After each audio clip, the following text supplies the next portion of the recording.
Boa tarde, esse aqui é o exercício 9 da lista do professor Fábio Teixeira, referente às aulas 51 e 52. Nesse exercício, ele apresenta numa tabela a massa do elefante e do leão em quilogramas, a velocidade do elefante e do leão em quilômetros por hora, e aí ele quer a relação, a razão entre a quantidade de movimento do elefante e a quantidade de movimento do leão. A quantidade de movimento do elefante é a massa do elefante vezes a velocidade do elefante. A quantidade de movimento do leão é a massa do leão vezes a velocidade do leão. Então, a massa do elefante é 4.860, velocidade do elefante é 40 km por hora, a massa do leão é 200 kg e a velocidade do leão é 81 km por hora. Dá para simplificar aqui as frações antes de fazer conta. Cortar 2 zeros em cima, 2 zeros embaixo. Dá para simplificar em cima e embaixo por 2. Por 2 dá 1, por 2 dá 2. E aí fica 2 vezes 6, 12 vai 1. 2 vezes 8, 16. Com 1, 17. Vai 1, 8 com 1, 9. Tudo isso dividido por 81. E aí, 972 dividido por 81 vai dar 1, sobra 16. 162 dá 2, então essa conta, surpreendentemente, dá exata, dá 12. Aí, você perguntou por que essa conta está sendo feita em quilômetros por hora.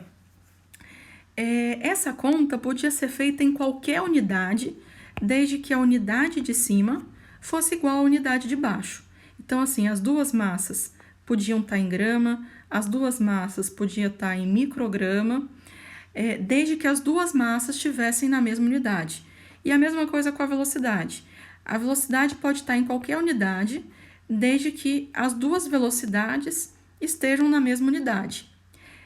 E eu vou mostrar que se a gente calcular agora em grama e em metro por segundo, vai continuar dando o mesmo resultado, porque as transformações que a gente aplica na quantidade de movimento do elefante em cima se cancelam com as transformações que a gente aplica na quantidade de movimento embaixo. Vamos lá, ó. Se a massa do elefante, em vez de estar em quilograma, fosse em grama, ela seria 4.860 vezes 10 ao cubo grama. A massa do leão, a mesma coisa. Se em vez de estar em quilograma fosse em grama, seria 200 vezes 10 ao cubo grama. Aí você já está vendo que esse 10 ao cubo vai cortar com outro 10 ao cubo. E a velocidade? Se a gente passa a velocidade do elefante para metros por segundo, a gente vai dividir por 3,6. Então, essa velocidade do elefante vai ficar 40 dividido por 3,6. E a velocidade do leão, mesma coisa. Se a gente passa para metros por segundo, ela fica 81 dividido por 3,6 metros por segundo. Vamos, então, refazer essa conta. A quantidade de movimento do elefante dividido pela quantidade de movimento do leão vai ser 4.860 vezes 10 ao cubo gramas, vezes a velocidade. A velocidade do elefante é 40 dividido por 3,6 metros por segundo. E aí, a quantidade de movimento desse elefante estaria em grama metro por segundo. Agora, a quantidade de movimento do leão seria 200 vezes 10 ao cubo, vezes a velocidade do leão, 81, dividido por 3,6, e essa quantidade de movimento está em grama metros por segundo. Essas unidades, olha, elas se cancelam perfeitamente. Esse 10 ao cubo se cancela com esse 10 ao cubo, é como se eu estivesse dividindo em cima e embaixo por 1.000.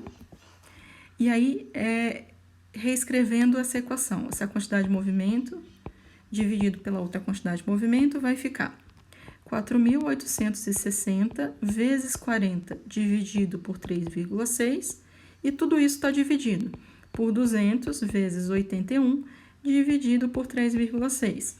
Para dividir fração por fração, a gente repete a de cima e multiplica pelo inverso da de baixo.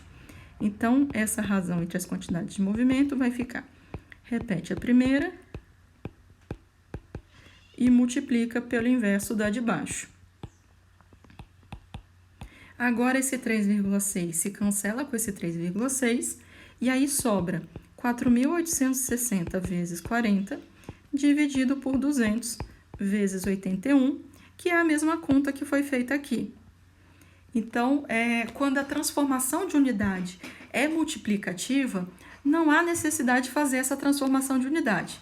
E aí, lembrando, para calcular a razão, o mais importante é as duas massas têm que estar na mesma unidade e as duas velocidades têm que estar na mesma unidade.